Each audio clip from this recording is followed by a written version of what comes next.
नमस्ते पीपल। जैसा आप जानते हैं कि इंडिया ने पार्लियामेंट्री सिस्टम को अडॉप्ट किया हुआ है और यूनाइटेड स्टेट्स ने प्रेसिडेंशियल फॉर्म ऑफ गवर्नमेंट को अपनाया है। दोनों में बहुत डिफरेंसेस है। इंडिया की पार्लियामेंट्री सिस्टम में संसद का बहुत इंपॉर्टेंट रोल होता है, क्योंकि देश में शासन किस तरह से चलेगा, देश में किन नए लॉज की ज़रूरत है, ये सभी बातें पार्लियामेंट ही डिसाइड करती है। और इस पार्लियामेंट सिस्टम की खास बात तो ये है कि इसमें दो तरह के हेड्स होते हैं। एक नॉमिनल हेड होता है और एक रियल हेड होता है। इंडिया का रियल हेड प्राइम मिनिस्टर है, जो कि गवर्नमेंट को रन करता है, और नॉमिनल हेड प्रेसिडेंट को कहा जाता है। अब सवाल ये है कि इंडिया को दो लीडर्स क्यों चाहिए, और क्या इंडिया का प्रेसिडेंट अमेरिका के प्रेसिडेंट से शक्तिशाली है या नहीं। तो आइए जानते हैं। सबसे पहले आप ये जान लो कि अमेरिका का जो प्रेसिडेंट है ना, वो रियल हेड है। उसके पास जितनी भी शक्तियां है वो उसका प्रयोग अपने अनुसार कर सकता है। लेकिन इंडिया के प्रेसिडेंट के साथ ऐसा नहीं है। इंडिया के प्रेसिडेंट को शक्तियां तो दी गई है, पर वो उन शक्तियों का यूज अपनी मर्जी से नहीं कर सकते। आर्टिकल 74(1) के अकॉर्डिंग राष्ट्रपति अपनी शक्तियों का प्रयोग मंत्री परिषद की सलाह से करेगा, और इस मंत्री परिषद का हेड प्रधानमंत्री होता है। तो कहीं ना कहीं मेन रोल प्राइम मिनिस्टर के पास ही होता है, और राष्ट्रपति एक नाम मात्र की पोजीशन होल्ड करता है। लेकिन बावजूद इसके राष्ट्रपति के पास भी कुछ मेन पावर्स होती है, और आपको इन पावर्स के बारे में जरूर पता होना चाहिए।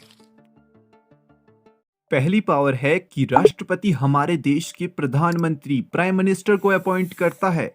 इसमें राष्ट्रपति के पास एक कंडीशन होती है, जिसके अकॉर्डिंग वो केवल उसी व्यक्ति को प्रधानमंत्री नियुक्त करेगा जिसको लोकसभा में मेजॉरिटी मिली होगी। लेकिन कई बार ऐसा होता है, जब लोकसभा में किसी भी पार्टी को एब्सोल्यूट मेजॉरिटी नहीं मिली होती, तो राष्ट्रपति अपनी ऐच्छिक शक्ति का प्रयोग करता है। ये राष्ट्रपति की ऐच्छिक शक्ति क्या है, आइए जानते हैं। इस पावर के अकॉर्डिंग राष्ट्रपति किसी भी पार्टी के लीडर को प्रधानमंत्री बना सकता है।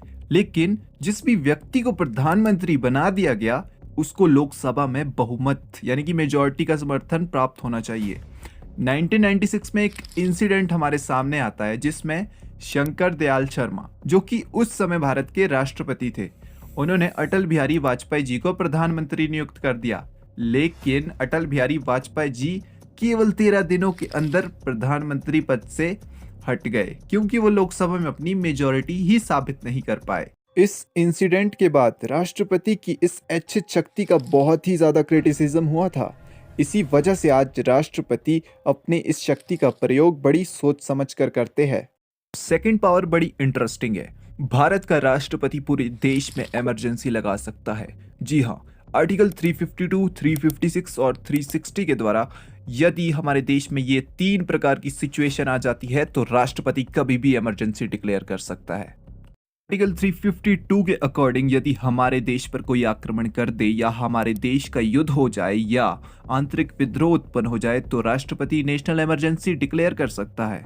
और क्या आप जानते हैं कि इंडिया में नेशनल इमरजेंसी 3 बार लग चुकी है? जी हाँ, पहली इमरजेंसी 1962 में लगाई गई, जब इंडिया चाइना के साथ वॉर में एंगेज था। सेकेंड इमरजेंसी 1971 में पाकिस्तान वॉर के दौरान लगाई गई थी, और तीसरी इमरजेंसी 1975 में इंटरनल डिस्टरबेंस के कारण इंदिरा गांधी के शासनकाल में लगाई गई थी। एंड आर्टिकल 356 के अकॉर्डिंग यदि भारत के किसी राज्य में शासन सही से नहीं चल रहा है, मान लो वहां पर संविधान का पालन नहीं हो रहा है, तो ऐसी सिचुएशन में स्टेट इमरजेंसी डिक्लेयर की जाती है। और आर्टिकल 360 के अकॉर्डिंग प्रेसिडेंट फाइनेंशियल इमरजेंसी लगा सकता है। लेकिन एक ट्विस्ट यहाँ पर यह भी है कि प्रेसिडेंट नेशनल इमरजेंसी तभी डिक्लेयर कर सकता है अगर उसको कैबिनेट की मंजूरी रिटर्न में मिली हुई है। इसका मतलब ये है कि यहाँ पर भी प्रेसिडेंट अपनी मर्जी से डिसीजन नहीं ले सकता है। साथ में अगर राष्ट्रपति ने इमरजेंसी डिक्लेयर भी कर दी, तो उस इमरजेंसी को 1 महीने के अंदर पार्लियामेंट के दोनों हाउसेस द्वारा एक्सेप्ट किया जाना चाहिए।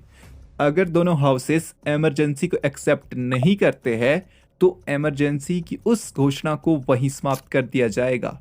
अगर इमरजेंसी पार्लियामेंट द्वारा एक्सेप्ट की जाती है, तो वो इमरजेंसी 6 महीनों के लिए जारी रहेगी।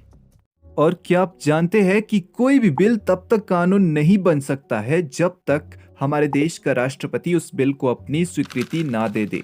राष्ट्रपति के पास वीटो पावर्स होती है।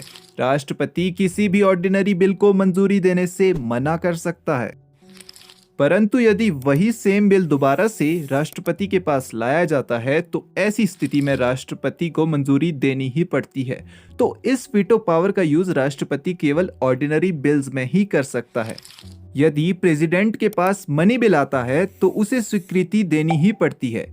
मनी बिल के संबंध में राष्ट्रपति के पास केवल इतनी पावर है कि वो उसे रेटिफाई कर सकता है या रिजेक्ट कर सकता है, परंतु वो उसे रिटर्न नहीं कर सकता, जिस वजह से प्रेसिडेंट को मनी बिल को एक्सेप्ट करना ही पड़ता है।